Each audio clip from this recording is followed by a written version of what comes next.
Hi, it's Ben from Chopper Crime Books here, and I'm here with KA Masson, author of Alter Ego. Okay, so there it is. That's it. Alter Ego. That's my free copy. Oh, you're Yeah, welcome. yeah, that's great. So tell us what it's tell us what it's about. Give us a short sort of Yeah, summary. sure. Well, it's about a woman in her early 40s who becomes single through choice, but she's a single parent as well, and she decides that she's going to do some dating. So she goes on a bit of a kind of binge, really, I suppose, a dating. Meets somebody who ends up dumping her quite early on, and then she gets together with somebody from her past, that she was at college with. Um, but that goes horribly wrong as well. And then the first guy comes back in touch, and they develop a relationship, which it seems to be going really well. But one morning, the police come knocking on her door and arrest her for his attempted murder. So she didn't do it. She's not an unreliable narrator, but she has to work out who has framed her. Yeah, so she was a bit like the detective as well as being the victim, as it were. Yeah, Yeah, sure. really clever concept. Thank Yeah. you. Thank you. Yeah, yeah, honestly, I thoroughly enjoyed it. I'm not just saying this just for, I read it over a couple of days because I just, wanted to get, wanted to find out more. It was really, really good. Brilliant. So, I'm really pleased. yeah, You were one of the first people I sent it to, actually. So I'm really, really, really grateful for you to taking the interest. no worries at all. It was a pleasure. It was really good. I really appreciated it. So, sort of sat there, in the evenings, telling people to leave me alone. It's like read it. No, it's great, honestly. Um, Thank you. So I guess the question would be, what made you decide to write this type of book? Well, I don't think I necessarily thought about writing a thriller to start with. It was more that I had some sort of traumatic life experiences kind of over 10 years ago now. And I just found myself having this urge to just write them down, to try and make sense of it all, really. It was to do with a long-term relationship that was splitting up. Because my ex-partner had some quite serious mental health issues, and I found it very difficult to deal with, and it had a quite devastating effect on our family life as well. So we had a very young child at that point. So I just remember sitting in bed one evening and jotting things down, kind of, and little scenes kind of developing in my head, really. So that was the starting point. And then over the space of, sort of 5 years or something, I didn't really do anything with it. And I just kept jotting little, phrases, or sentences down on Post-it notes and sticking them in a book and thinking I'll do something with that at some point. Yeah. But it wasn't until I managed to kind of, I had a contract that came to an end. And then I thought, God, what am I going to do now? And the Faber Academy, part of Faber and Faber, they run courses. Both, even then, that was at the beginning of 2017. They did some online courses, but some at their offices in Bloomsbury as well. And just by chance, they had one place available on a Start Your Novel in a Week course. Okay. So I took that, and that was really the onus that I needed to get going. And I think there were maybe 15 people in that group, and they were all kind of like me. They were all knew they wanted to do it, but they didn't know how to. So that really gave me the starting point, really. So Great. So I think a lot of that's quite a common problem, I think, isn't it, for people that want to start writing? yeah. I think it's, how do I start? Where do I start? What do I do? You've got all these ideas floating around, but it's how do you get it down on paper? Because there's so much information out there on how you start, and Yeah. it's overwhelming, isn't it? You look at it and you think, no, I want to And do well, that. yeah, and I think one danger can be just to do too much writing, too much reading about what to do. I think it can be, maybe it's an avoidance tactic as well, really. I think you need to just, I think that, you just need to start really. Of course, see what other people say, and maybe join some writing groups on Facebook and things like that. But really, I think try getting it, because I think it's also like any kind of exercise as well. The more you do it, the easier it becomes as well. Yeah, absolutely. Absolutely. And you've kind of touched on what inspired you to write it. But the idea itself, the idea that you have, because I mean, again, reading this book, there's so much that's in it, in terms of the plot, the way it's planned out. How did you get the idea? Because I think the idea, I don't want to give too much away, that's the problem. But the idea that you had and the way you shaped the story, where did those ideas come from? Well, I think I started wanting, it's a bit of a kind of cliche, I suppose, that, every writer's first novel is autobiographical. But I think that has to be your starting point, because you have to write about what you know. And I think also when you're a new writer, you don't have those skills to write about somebody else's life. So I did want to start with the experiences, and I felt kind of compelled to write about. I was doing lots of dating at that point, and it was also one of the things that I found quite difficult to kind of process was some of my friends that were very kind of hesitant about me doing any dating at all. They thought I should be devoting every single moment of the day to bringing up my son. But part of that also is being a kind of fully rounded kind of individual, and I think it's difficult to do that if you're kind of single, really. So I wanted to meet somebody else who would be a kind of father figure for my son. I mean, that was my thought at that point. So, but there were all these kind of dating experiences that I had, and also the everything that's happened with my ex-partner, and it, on its own, I don't think that was enough to develop a plot. So I think I wanted to bring in some element, thriller element as well. Yeah, well, I thought that it was really cleverly done. Thank you. So this kind of leads on to the next question, but I think the way that you've put a lot of people's life experiences, or maybe your own life experiences, or your protagonist's life experiences, and putting a thriller into that, I thought that was really clever. Thank you. This is I think that'd be quite a hard thing to do. So the way you shaped that, I thought was great. Brilliant, thank you. Well, yeah, I mean, I think at the forefront of my mind was how, and it's what I think, I love about writing, and I think probably if when I write another book, it'll be the same. Is what drives people to do really crazy things, and it's not, they can be normal people, and my protagonist, all the people in the book are totally normal people, but it's when crazy things happen to them that's kind of what interested me, really. And how so it's in the first person all the way through from Alex's point of view. So I really wanted the reader to kind of get into her head and really understand what it was, how it felt to be, right at the start she's arrested. So it's not giving away anything about the plot, because it happens right at the start. So I really wanted people to go, not everybody is going to like Alex because of some of the choices she makes, but I hope they empathize with her and realize that she's making those decisions because she thinks they're the best, not just for her, but for her son as well, really. Yeah, exactly. Yeah, and some people may not, but I think it gives a real clear picture into what it's like actually to be a single mum.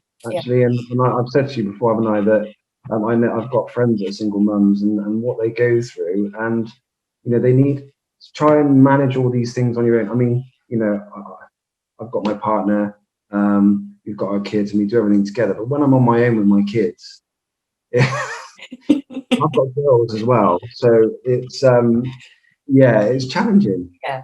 That thing that I gave you earlier about running around with a spoon and the Rice Krispies, that's not a joke. That's the kind of thing that happens, And so I think single mums and what you've done, and what you do to get through the day, is amazing. honestly. Yeah, I mean, well, it's also, you've just got to think, like 5 or 6 steps ahead, 5 or 6 days ahead, and you can't, somebody throws in a curveball, and so like, for instance, if you're, if a work meeting overruns and you have to get back to pick up your child from nursery or whatever, and you're not going to, what happens then? So you don't have the same kind of built-in kind of network that if you're in a in a relationship with somebody. So it does make you, I mean, and some people might think, okay, well, that's it, I'm not going to have a social life, I'm not going to have a personal life, and that's fine for those people, but that's not what everybody wants to do, really. So so I wanted to kind of, I wanted to give that kind of tug of war kind of feeling that she was having all the time about wanting to be the best mum she could be, but at the same time, being able to kind of satisfy her own needs as a woman as well, really. Exactly, and it was a dilemma for her, wasn't it? At points throughout the story, what do I choose? How do I go about this? And actually, if people are saying, well, you need to be completely devoted to your child, yes, but you do need somebody else, and we are designed, I think, as human beings to be in relationships, all these guys, I've tried to be a bachelor on my own. It's impossible. You try it for a bit, you think this is great, and then you get bored, actually. And in the evenings, you're kind of doing your microwave meals in the evening on your own. I want some company, really. It's interesting because when I was dating, I did meet quite a lot of, not meet them in person, but online, met people who, if you had a child, they were, even if they had their own children, if the woman had a child, they weren't interested, because they'd kind of tasted freedom a little bit in the time since they'd split up from their partner. So and actually they kind of reverted to a bachelor lifestyle, and they quite enjoyed it. So the thought of dating a woman who had children and going back to all that kind of tantrums and having to kind of hang out at soft play centers and things, I think they just thought, no, been there, done that. So it's interesting, really, how but I mean, certainly much better if men were upfront about it, much better than to get into something and then realize it was a terrible mistake. Be transparent, absolutely. But no, I think going back to that kind of lifestyle, for me, it just wouldn't be, I wouldn't know what to do. I don't think, honestly. I mean, I've been married for over 10 years now, and you've got kids, and you've got a house. We're actually buying a new house as well. Brilliant. Right. Yeah, so that's another weird thing. You're going through lockdown and stuff, and you're buying a house. It's just bizarre, isn't it? I know. Well, the economy has to keep moving, though, doesn't it? Absolutely. Housing economy is what's going to keep it going, I think. And so they probably need to. I'm telling the government now that they need to extend the stamp duty holiday. They just need to, that helped me significantly, But So you've touched on it quite a lot about how important it is to make people aware of what it is that single women with children go through. It's really important to get that across in your story. Yeah, it was, and like you said in one of your messages, I think there are, there must be thousands and thousands of women, not just in the UK but throughout the world, who have that same dilemma, really. And we, I can't remember, is it something like 1 in 2 marriages do end in divorce? So it's so that it's a significant number of people, really. So. And I think many couples are able to kind of split up amicably and do 50-50. I mean, that makes life much easier, obviously, but that wasn't the case because my ex-partner had some serious mental health issues. He just wasn't reliable, really, even when he said he was going to turn up. So that came into the book a little bit, where she had to kind of make a plan B as well. So Absolutely. Okay, just looking at my questions. So we talked about Alex as the main protagonist, and I suppose we've already touched on this a little bit, but it's kind of, when did she as a character first pop into your mind? When do you think this is who she is? Yeah, I mean, I think it was actually around the time I did the writing course in 2017. That's when I realised I really needed to get to nail this, and I was doing quite a lot of reading at the time. And one of the books that I read around then was Apple Tree Yard by Louise Doughty.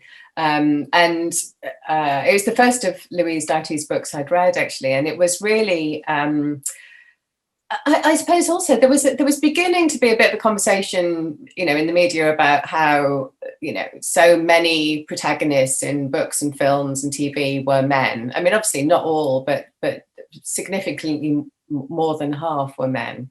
And also probably, very much, kind of centered on kind of youth, people in their 20s and 30s, but certainly not in their 40s and 50s. And in Louise Doughty's book, Yvonne Carmichael is a woman probably in her early, maybe mid-50s or something.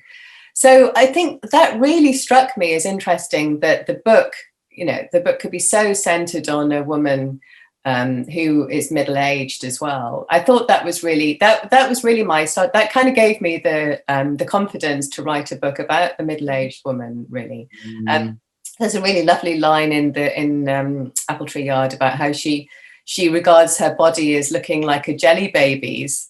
And I thought that just, that sums up exactly what it's like to be a middle-aged woman. You don't, your body doesn't look like it did when you were in your 20s, and you have to, you have to deal with it, really. And so I think that it was really that gave me the kind of confidence to write a book about a middle-aged woman. Really, that was my starting point. That gave me the kind of onus, really, to write about a kind of ordinary middle-aged woman, really. Yeah, that's good. No, I've read the book, and I've seen the TV series as well. It was on a couple of years ago, wasn't it? And it was fantastic. And yeah, it's the idea of my body looking like a jelly baby. I mean, it's funny, isn't it? Because when you're young, you don't think about these things. We take so much for granted. You think you'll look like that forever. And I've noticed. I used to play rugby, so a lot of what I did was about conditioning yourself, and so everything looks great.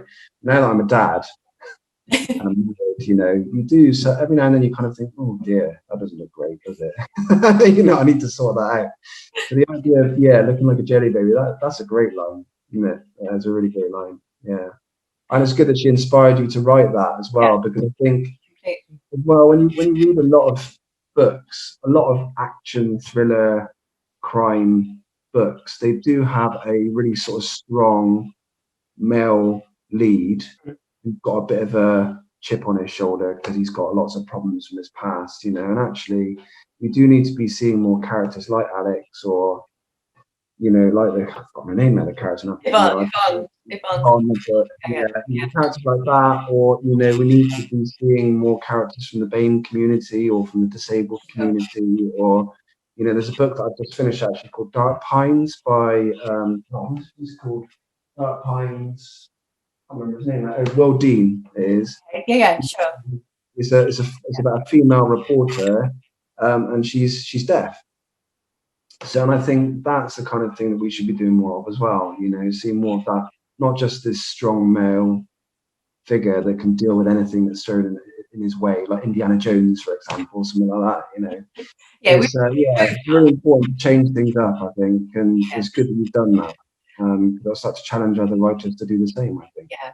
Well, I think also what's happened with Me Too and everything has given much more of a voice to women in general, and I think I think it's probably quite hard to commission a series that has a male kind of protagonist these days as well, which is a good thing for and also if you're a male writer, it's probably more difficult as well. So I think until the balance is made, that's all for the good, really. So, the good thing would be if there was a male writer who's done what this guy Will Dean's done, to have someone like, I'm going to write about a female, or I'm going to write about a young Black female who's got a disability, possibly. That's the kind of thing that we should be getting out there, because it's not, when you look at what's in these books, it's not all life just isn't like that. People aren't like that. Yeah. You know, Yeah. not everyone's like, oh, what's his name? Lee Child. What's his character? Oh, I've got his name. Jack Reacher. That's it. How should I not know that? I've got all the books just mixed. But basically, Jack Reacher, yeah, he's 6'5". You know, he's huge. Although it's hilarious because in the movie it's Tom Cruise, who's about 5 foot. He's wearing platform boots all the way through. I know, it's hilarious, isn't it? But yeah, it's kind of, you know, people just aren't really like that. You know, we need to be shown what's going on in the world. You know, where people are from, their culture, their religion. You know, what their weaknesses are. Yeah, sure. I think that's a really important thing. It's, you know, not everybody is perfect. Everybody's got their traits, and that and it's those flaws that makes people make the decisions. You know, either whether they're positive or negative traits. It's that's what makes people do the things they do, and sometimes those are, you know, are not what everybody would do, is it? It's, and we're all different. We're all a product of, you know, our upbringings and our genetics and our life experiences as well. So. Absolutely. Okay, so I guess moving more on to about you now and how you do things. Thinking about your writing process, for example, do you plan much, or do you just go for it? I didn't plan this book very much because it kind of happened in quite a kind of organic way. But I'm already planning the next one, and I'm not going to micro plan it because I listened to Tana French when The Searcher came out a few weeks ago.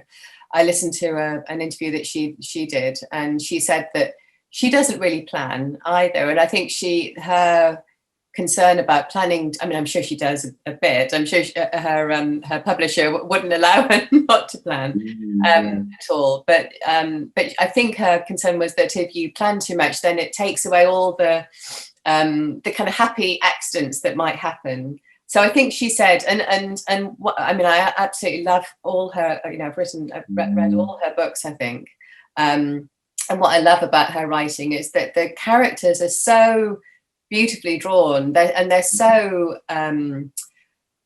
you know, there is so much detail about each character. So when I'm reading her books, I kind of really have a very kind of clear visual picture of what people look like, because she puts so much detail, not necessarily visual details, but details about their personality. So that when I heard her say that, I thought, well, okay, she can do it. Obviously, she's written 12, 13 books or something now, so it's probably very easy for her. She has all of that expertise and experience under her belt. But so certainly for Alter Ego, I didn't do that much planning.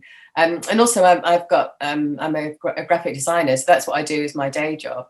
But I'm freelance, so it means that I have some days when I'm working on design projects, and then others when I know I'm going to have some time. So recently, I've been kind of working on promoting the book, but soon I'm hoping to make a proper start on my next book, which is kind of forming in my head already. Really. Yeah, that's great. And when with your day. So, because I know that a lot of people think, I believe that people think, oh, people just write and then they're just this amazing writer and that's it. And they're selling millions of books worldwide, you know, like Stephen King or something, you know. It's like everyone needs to start somewhere. Yeah. So you're saying you work in the day and then do you write at night? Is that how you do it? No, so I think because I'm freelance and my time is quite kind of malleable, really, and flexible. So if I have a day when I know that I don't have to work on a project, design project, I spend that day writing. And I think my limit is about 2,000 words. So otherwise I kind of run out of steam a little bit, really. So I prefer to write in the morning when I've got lots of energy and I've had plenty of coffee, and I find it kind of comes out quite quickly then. But it's also, I mean, a lot of writing, you spend probably more time reading than you do writing. I mean, not your work, you need to keep, reading it over and over and over and over. So there's a lot of that as well. And I think, even though all you're doing is reading, you need to be really kind of have plenty of energy, even when you're reading, because you need to understand what works and what doesn't as well. So what I'm going to do for the next book is just try and be a bit more kind of planned with my time. So spend, say, the morning 2 or 3 hours writing, and then working on design projects. Just because I need to pay the bills and things at the moment, so I can't kind of push my design career to one side, unfortunately. But keep it up. Yeah, I think a lot of people think that, don't they? They think, oh, I'll put it online and it will sell. You know, I'll sell 1,000 copies in a week. You know, it's not like that. It's well, it was interesting because I, being self-published, I've done the Mark Dawson has this course, the self-publishing formula, and there's a course where you learn the nitty-gritty about how to market and how to promote. So Amazon advertising is a big thing, and actually I was just literally just about to kind of start doing a new campaign, and a post popped up on his Facebook group about, okay, so this guy said, okay, well, I've just released my new book, it's doing okay. Is there any point in doing Amazon advertising at all? Because certainly for my book, if you type in domestic thriller, there's about 50,000 books come up, so it's so difficult. So somebody replied to this post and said, no, don't do it. Just write your next book. And actually, that's the way to really grow an audience, is by just having, just keeping the writing going, because you find people will become fans of your writing as well. So obviously, I've looked at some of his stuff. Actually, I've read some of his books. They're really good. I read his first one, The Cleaner, which is really good. Yeah. I got it for free on Kindle the other day, so I didn't tell him on it. But yeah, so it's almost like, like you say, you have your book, but then you've got 2 or 3 that are following it up. So you like release that book, and then you say, this is coming. These are some excerpts of this book, and that way people get interested. That piques people's interest. Have you come across Simon McLeave? I've heard the name. There's so many, like I said, there's so many things out there, but I have heard that name. Yes. Well, he's self-published, and I think he's got into the Amazon top 10 now, because he's written this series of called the Snowdonia Killings, and he was a guest on Mark Dawson's podcast probably about 6 weeks ago or something now. But he only released his first book in at the beginning of the lockdown, I think, but he's now got 7, and he's just built up. I think he said in the podcast, which is now 6 weeks ago, it's probably, the number's probably gone up, but he's probably had 250,000 books sold, which is absolutely incredible. But he said the reason he's been able to do that is that he's had 7 that he's been able to release, and then I think he made the first 2 free, so that people were able to read that, and then the strategy, isn't it? The strategy, because there's another guy I know called Keith Houghton. I don't know if you heard of him, and he also did something similar. And he said he was gutted. He said because he put his first book online for free, and in the first couple of weeks it sold 50,000, but for nothing. So he was like, 50,000. I've got no money for this, So, but that then piqued people's interest, and they wanted to read more of his stuff. So now he's got to a point now where he bought his house outright, because he was able to sell all these follow-ups to what he'd originally written, which again, another brilliant set of books, Okay, so back to the book then. In terms of the content, I'm trying to ask you this question without laughing. So in terms of, it's quite steamy in places. It's a little bit steamy. It is. So when I read it, I was like, well, okay, that's quite graphic. How, in terms of writing a scene like that, I can't imagine it's the easiest thing to do. How difficult is it to write a scene like that?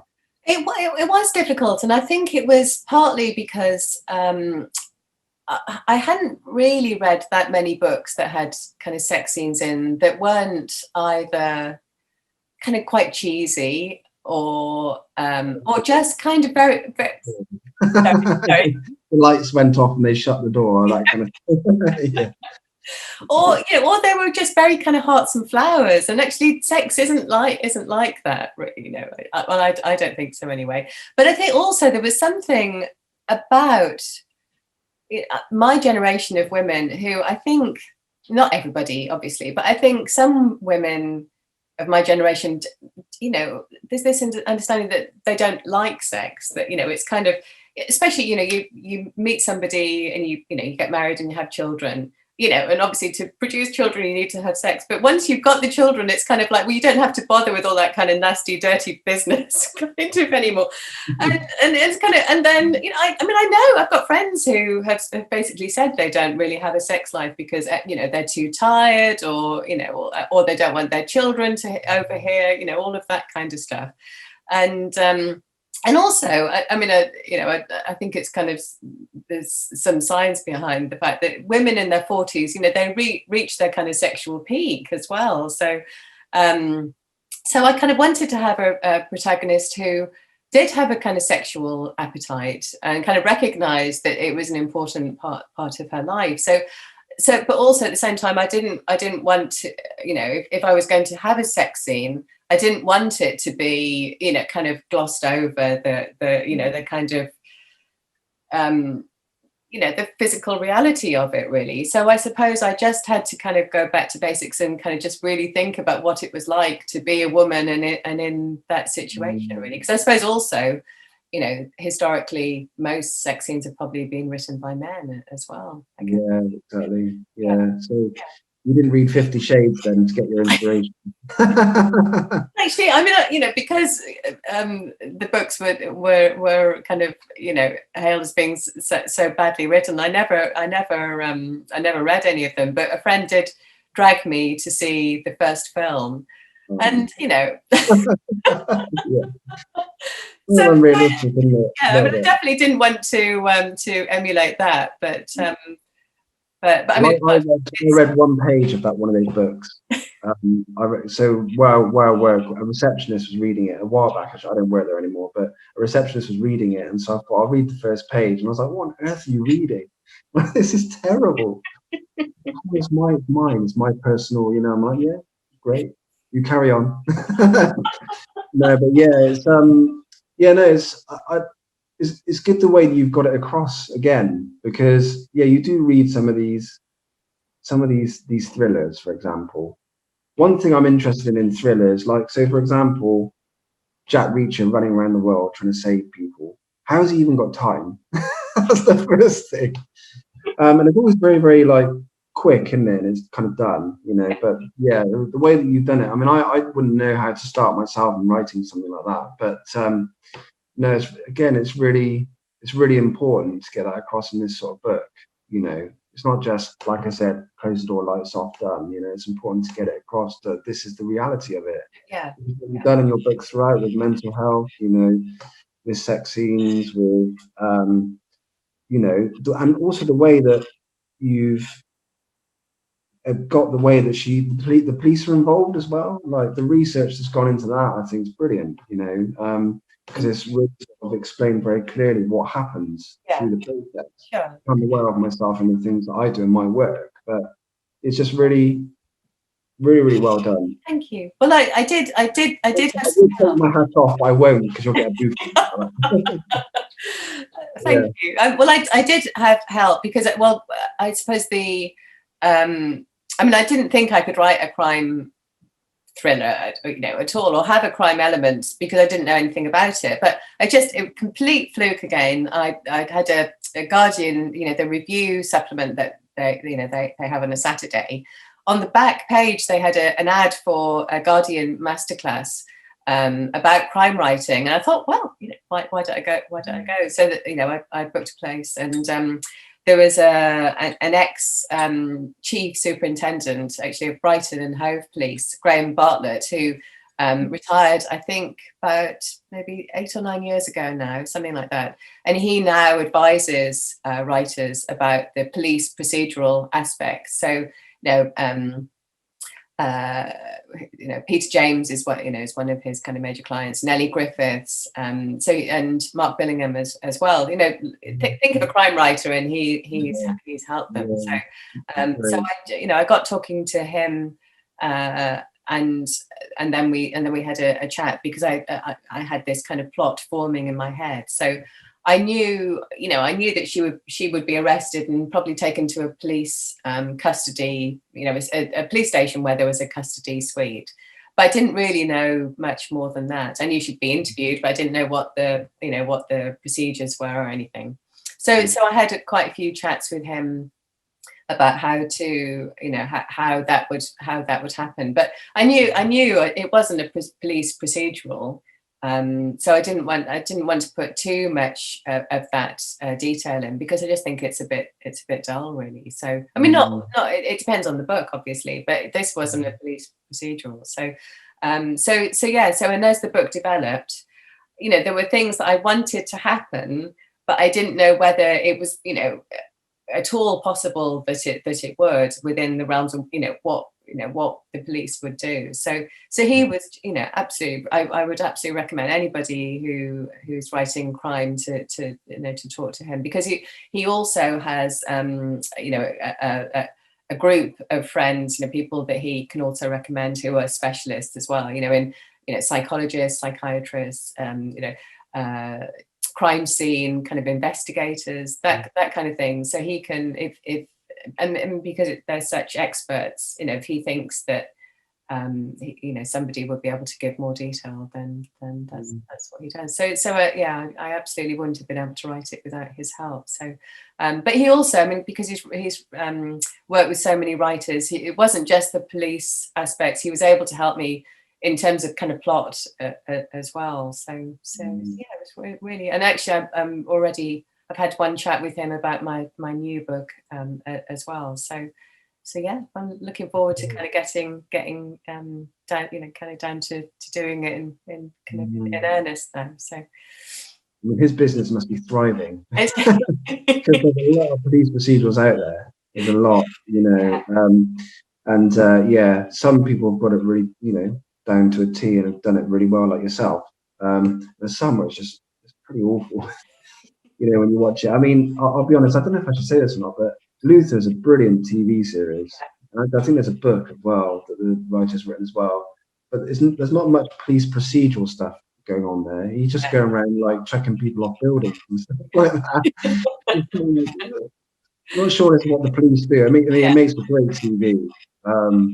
And the crimes that are committed are quite far-fetched, aren't they? But I don't know. We are moving on in the world, so maybe we'll see some more of those. Who knows? How important is it that people review and rate your work?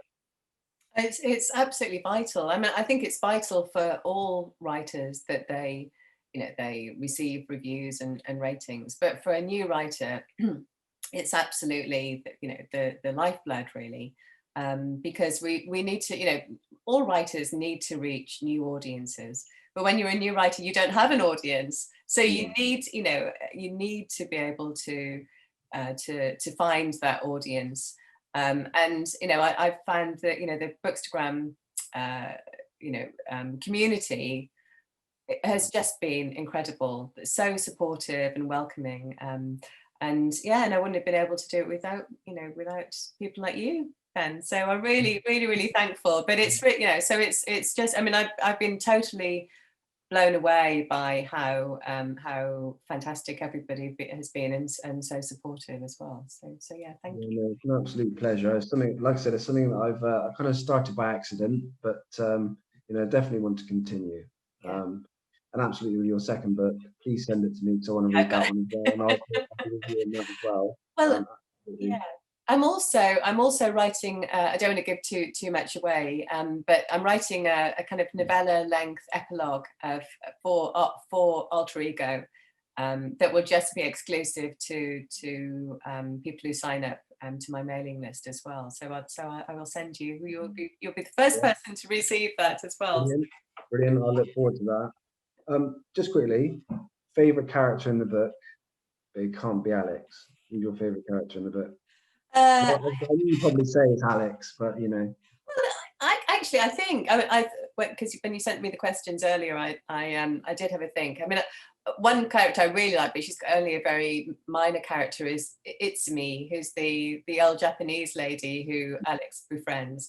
But I think my kind of favorite character has to be Ned, because he's completely based on my son. So my son's in his teens now, but you know, when he was kind of 4 and 5, he was just, you know, such a force of nature, but also so kind of kind. And I think maybe it's because, you know, he's always, you know, been, you know, as far as he can remember, has been, you know, it's just been him and me, really.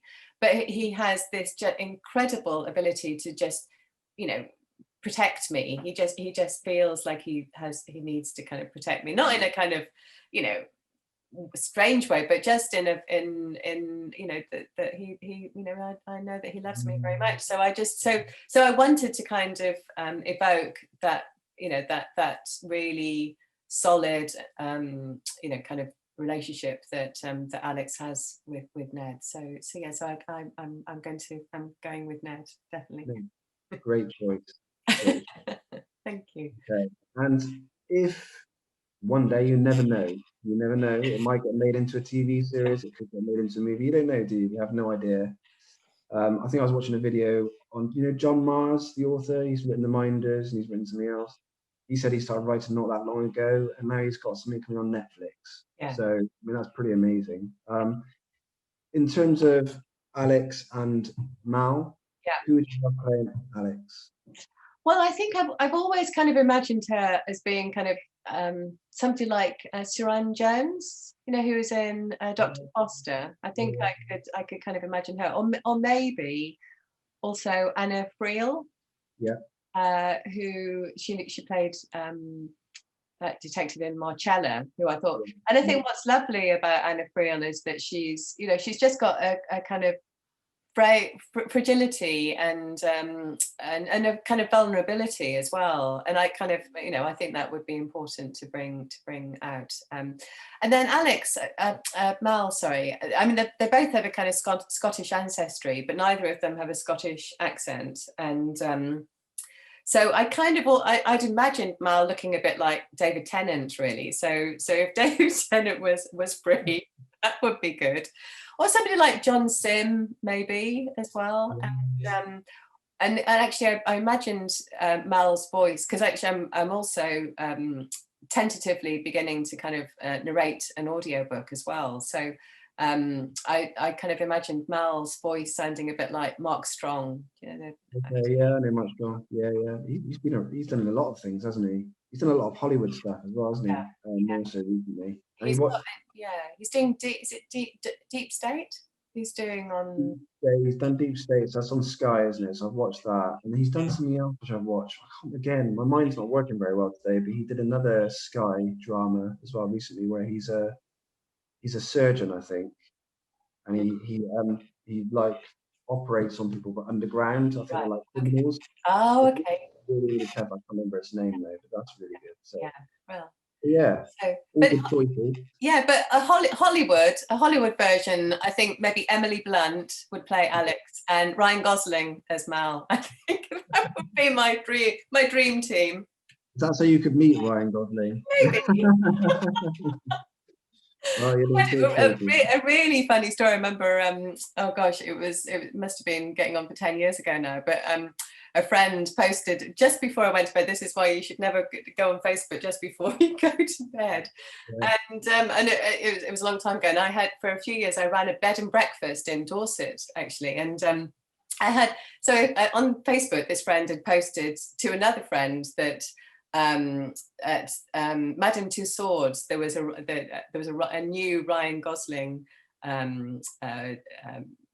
wax model, and that was all the post said. And then I dreamt that Ryan Gosling had come to stay at the bed and breakfast. And I was so disappointed when I woke up the next morning.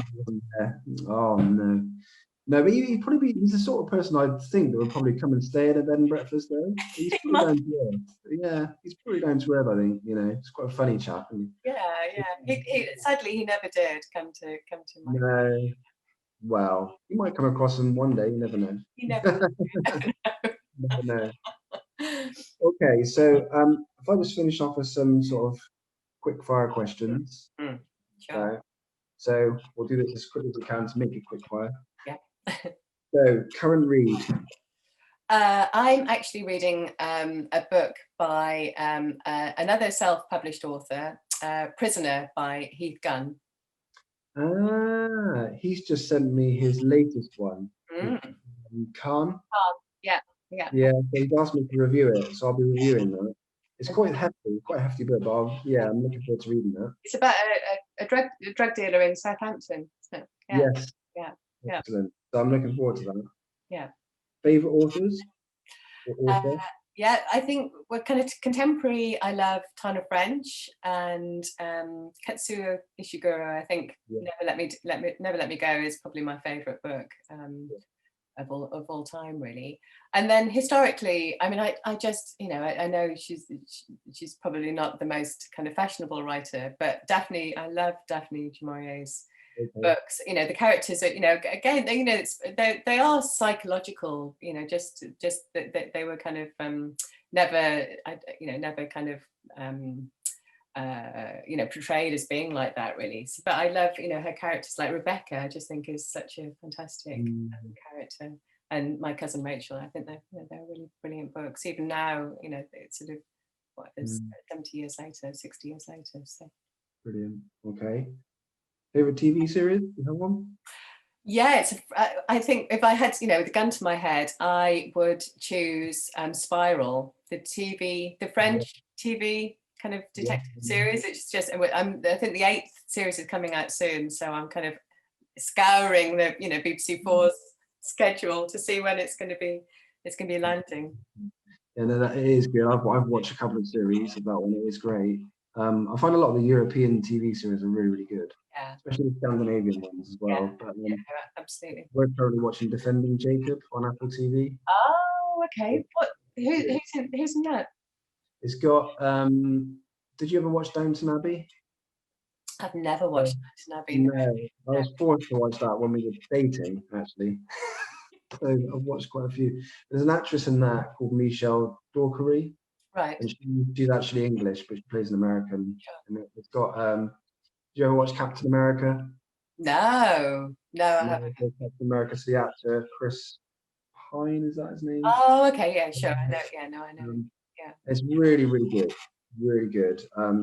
It's about, well, I don't know if I don't want to give too much away, but it's about a lawyer and he's got a troubled past, but he's now got a family, and his son gets caught up in a murder case, and his son becomes the main suspect, but because he's a lawyer, the company that he works for becomes the prosecution team. Right. Oh gosh. Okay. Yeah. So it's kind of like, it gets quite complex and quite, but I'd recommend it. Yeah. Absolutely. Brilliant. We're watching Breaking Bad. My son and I know it's probably not ideal kind of for his age, but we're watching Breaking Bad at the moment. You watch Breaking Bad, it's just it's absolutely fantastic. So yeah. That's a cool Saw as well. That's like the spin-off. Well, actually, the episode we watched last night was where Saul comes into it. So I know he's going to be a major character. He's just a brilliant character. Yeah. I mean, the guys that have written that. I mean, when we talked earlier about character development and complexities around characters, I mean, Jesse is brilliant, I think, and Walter White himself. I mean, they're just so good. Yeah. Absolutely. If you want to aspire to be a character-driven story, those are the people that you come up with, and it's just fantastic. So. Well, it's interesting. You can do that in a novel, and you can do that in a TV series, I think. But it's much more difficult in a film, I think, to develop those characters, isn't it? So it's not, you haven't got, unless you're doing like a trilogy or something, and then you can see the character developing. It's easier to do it in a TV series, especially with that Defending Jacob that I was talking about, like the main character, the dad. He's obviously got a really lovely family life, but then you just start to see him unravel, and the way that he's unraveling in front of you, the acting is just brilliant. Really, really good. I'm going to watch that after we've made it through Breaking Bad, definitely. Yeah, and there's some books as well. It's based on some books by a guy called William Landay as well. So yeah, catch those as well. They're really, really good.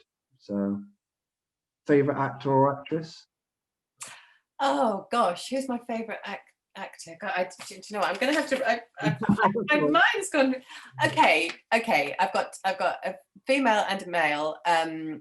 Emma Stone and Ryan Gosling, because I just oh god, I can't remember the name of the what's the film they did together? La La Land. La La Land. Yeah.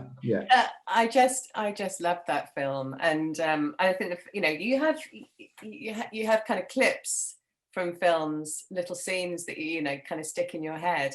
Have you seen La La Land? I've not seen La La Land, but it's something that we do have on our watch list because Yeah. having girls. My eldest, she loves musicals and stuff. Yeah. Oh, well, maybe that could be a Christmas movie, even though it's kind of set in, very sunny LA. But there's just one scene where the two protagonists, Emma Stone and Ryan Gosling, their characters have met a couple of times, but it's been quite acrimonious. And then he's a musician, and he's playing in this kind of really dodgy kind of 80s covers band at this kind of pool party, and she turns up as a guest at the party, and it's just a brilliant, and a bit of kind of 80s pop, some flock of seagulls in there as well. So it's just I just love that film. I think I've only watched it a couple of times, but it's just that scene, and just the tension and the chemistry between them is absolutely fantastic. That's good. Excellent. Okay. Favorite drink? Oh gosh, I would probably say if it's only one, it would have to be coffee. I don't think I couldn't live. I think I probably couldn't live without kind of red wine as well. But if I had to choose between the two, it would have to be coffee, definitely. Yeah. I'm similar. What's yours? What's your favorite drink? Well, favorite drink, it's I'm partial to red wine. I do like red wine. I do love coffee. I've had about 5 this morning. I'll have another one after this. But I do like whiskey as well. So I drink. What did I have recently? I had something called Maker's Mark recently, which is really nice. And then there's one that I'm buying for Christmas, which I try and savor. They don't last very long though. It's a Japanese one, but I saw it the other day online, so I'm going to buy that one. But I can't pronounce it. This Suntory. It might be Suntory. Yeah, Suntory is quite expensive, but I'm certainly going to buy it and I'm going to enjoy it. Alex drinks quite a lot of whiskey in the book as well, doesn't she? Yes, exactly. Yeah. So whiskey is a good drink. So I do like whiskey. I love having it with lots of ice and stuff. So the good thing about that is that when the actual main amount is gone, you've still got some left with the ice, you see. So, it creates extra. So, yeah. And in terms of actors for me and actresses, I like Robert De Niro. I've always loved Robert De Niro. He's ever since I was young. I loved him in. Favorite film that he's in? So many. Probably there's 2. I loved Goodfellas. But I also loved Heat. I don't know if you ever saw Heat. He's a bank robber in that. It's just absolutely brilliant. And it's way ahead of its time. It's got Al Pacino in it as well. Yeah, I know. I think I have seen it. Yeah. It's really, really good. And then actress, I can't remember her last name. But have you ever seen Zero Dark 30, is it? Oh, what's her name? Oh, I haven't. No. She was also in, I believe she was in The Help. Was she in The Help? Let me have a look. She's got red hair. She's a brilliant actress. She doesn't do lots, but she's really, really good. I'll find out and I'll let you know. Yeah, sure. But yeah, she's great. And I also quite like Sharon Stone. Yeah. The reason I like Sharon Stone is because I watched a TV series the other day called Ratchet on Netflix, and it's about Nurse Ratchet from One Flew Over the Cuckoo's Nest. Okay. And she highly recommend that. So good. But she's in that, and she's just exactly the same. Ever since basically contemporary, is it? Yeah, so so she's basically Nurse Ratchet is to her backstory. So it's about how she becomes to be Nurse Ratchet. Sharon Stone's in it as a character. Again, won't give too much away, but she's just like how she was all those years ago in Basic Instinct. Just the glamorous, really strong female. And very sexy as well, isn't she? Oh, incredibly, yeah. She's still got. I mean, she's what? I mean, she must be coming up to 70 Yeah, now. sure. And She it's must be. she's still She's still she's still got it. And she's still got it. She's just brilliant, absolutely brilliant. So, and she's very sinister in it as well, which is very much how she plays that sort of character very, very well. So I really recommend that if you get a chance. Ratchet, it's on Netflix as well. So yeah, there's just, even with lockdown, there's not enough time to watch everything. I know. I mean, when I go onto Netflix, I get overwhelmed by it. I look at it and I'm like, wow, there's so much on here. Like, the last one was favorite food. Oh God, well, I'm vegetarian, so so there's lots of things that you can kind of miss out right from the start. But I would say, I mean, my favorite cuisine is Italian. Really, I was as Italian or Indian. So so either of those, I guess. But I guess if I in my dying days, if I had to choose just one thing, it might be, I don't know, ice cream maybe. I Which suppose. one? I love Ben and Jerry's, so it's normally the cookie dough Oh one. gosh, I would say probably pistachio. Pistachio Okay. ice cream, yeah. Yeah, yeah, yeah. Nice. Very Yeah, good. yeah, Okay, cool. All right. Well, that's great chatting to you. yeah. Thank you very much. Really appreciate you taking the time to read and review the book, and helping promote it so much. I'm really, really, really thankful. No problem at all. It was a great read, honestly. And yeah, if you're watching this, please go and buy it. Bye. Bye.